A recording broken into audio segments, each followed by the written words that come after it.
नमस्कार, मैं श्रेया और आप देख रहे हैं बातें यूपी की। मैं हाजिर हूं उत्तर प्रदेश की 10 बड़ी खबरों के साथ।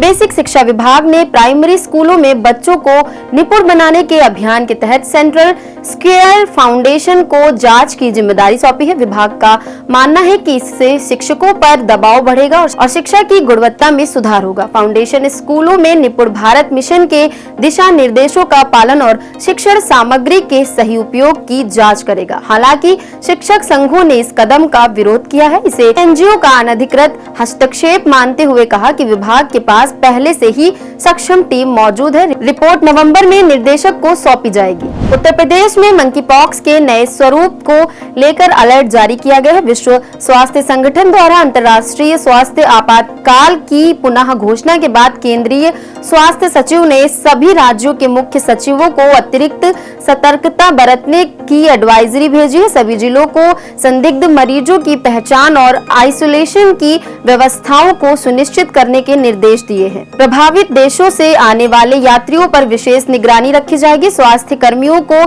प्रशिक्षित करने और अस्पतालों में संसाधनों की उपलब्धता पर ध्यान दिया जाएगा। भारतीय रेलवे ने ट्रेनों की सुरक्षा को और अधिक मजबूत करने के लिए डायनामिक गेट सिस्टम लागू करने की तैयारी शुरू कर दी है। प्रमुख स्टेशनों के यार्ड में लगाए जाने वाले इन गेट्स में उच्च क्षमता के सेंसर और एआई कैमरे होंगे। जब ट्रेन इन गेट से गुजरेगी तो ये तकनीकी खराबियां और पहिए की गड़बड़ियों की पहचान करेगा और तुरंत रिपोर्ट स्टेशन कंट्रोल को भेजेंगे। इस प्रणाली से ट्रेनों में तकनीकी खराबियों से होने वाले हादसों को रोका जा सकेगा। गोरखपुर जंक्शन सहित प्रमुख स्टेशनों पर इसके ट्रायल की योजना बनाई जा रही है। उत्तर प्रदेश में नगर निगम सार्वजनिक सड़कों पर रात में खड़े वाहनों से शुल्क वसूलने के लिए नई पार्किंग नीति लागू करने की तैयारी कर रहा है। ये शुल्क शहरों की आबादी के अनुसार निर्धारित होगा, जिसमें 2 पहिया वाहनों के लिए 30 से 50 रुपए और 4 पहिया वाहनों के लिए 60 से 100 रुपए प्रति रात हो सकता है। बिना परमिट वाले वाहनों से 3 गुना शुल्क लिया जाएगा। नई नीति के तहत सार्वजनिक स्थानों पर खड़े वाहनों से एक रात का शुल्क 100 रुपए, साप्ताहिक 300, मासिक 1000 और वार्षिक 10,000 रुपए वसूला जाएगा। सुझाव आमंत्रित किए गए हैं। उत्तर प्रदेश में सरकार ई रिक्शाओं की आयु सीमा निर्धारित करने की योजना बना रही है, जिससे अनुपयोगी और अनफिट वाहनों की संख्या कम की जा सकेगी। प्रस्तावित आयु सीमा 5 से 7 वर्ष हो सकती है। अपर परिवहन आयुक्त AK सिंह के अनुसार इस कदम से यात्रियों की सुरक्षा में सुधार होगा। प्रदेश सरकार केंद्र से अनुरोध करेगी, क्योंकि पंजीकरण और आयु पर निर्णय केंद्र के अधिकार में है। ई रिक्शा की उम्र तय करने से बड़ी संख्या में पुरानी और जर्जर ई रिक्शा सड़कों से बाहर हो जाएंगे, जो यातायात के लिए खतरनाक है। भारत बायोटेक ने BHU के 11 वैज्ञानिकों, जिनमें प्रोफेसर शंख सुब्रा चक्रवर्ती भी शामिल है, पर 5 करोड़ रुपए की मानहानि का दावा किया है। ये मामला कोवैक्सीन से संबंधित एक शोध पत्र को लेकर है, जिसे इंटरनेशनल जर्नल ड्रग सेफ्टी ने वापस ले लिया है। शोध में दावा किया गया था कि कोवैक्सीन के टीके लगवाने वाले 1/3 लोगों में स्वास्थ्य समस्याएं पाई गई हैं, जैसे सांस संबंधी दिक्कत और मासिक धर्म में अनियमितता।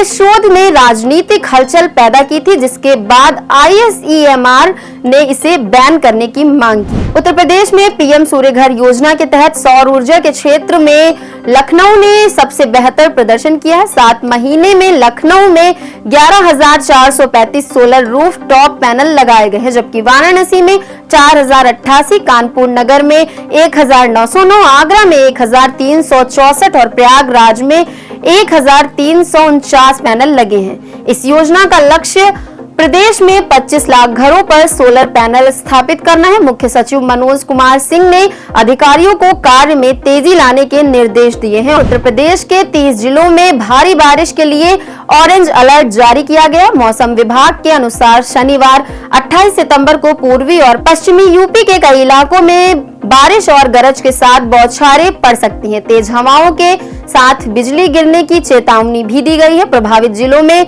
प्रयागराज, वाराणसी, लखनऊ और अयोध्या शामिल हैं। लोगों को सुरक्षित रहने की सलाह दी गई है, जबकि रविवार से बारिश में थोड़ी कमी आ सकती है।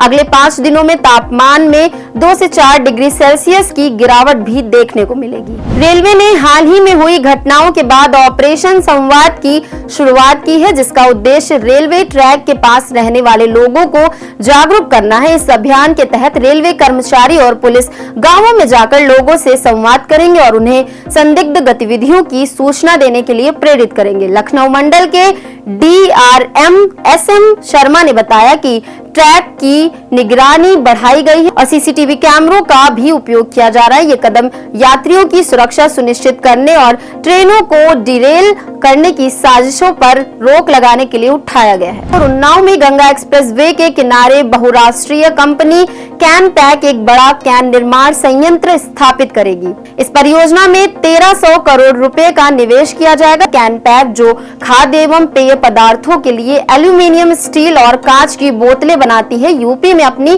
पहली इकाई स्थापित कर रही है। संयंत्र बियर, एनर्जी ड्रिंक और सॉफ्ट ड्रिंक के कैन का उत्पादन करेगा। इसके अलावा मास्को में ODOP उत्पादों का एक बड़ा स्टोर खोलने की भी योजना है, जिससे कन्नौज के इत्र और बनारसी सिल्क का प्रमोशन होगा। तो ये थी दिन भर की 10 बड़ी खबरें। ऐसी ही खबरों को देखने के लिए देखते रहें और करते रहें बातें यूपी की। धन्यवाद।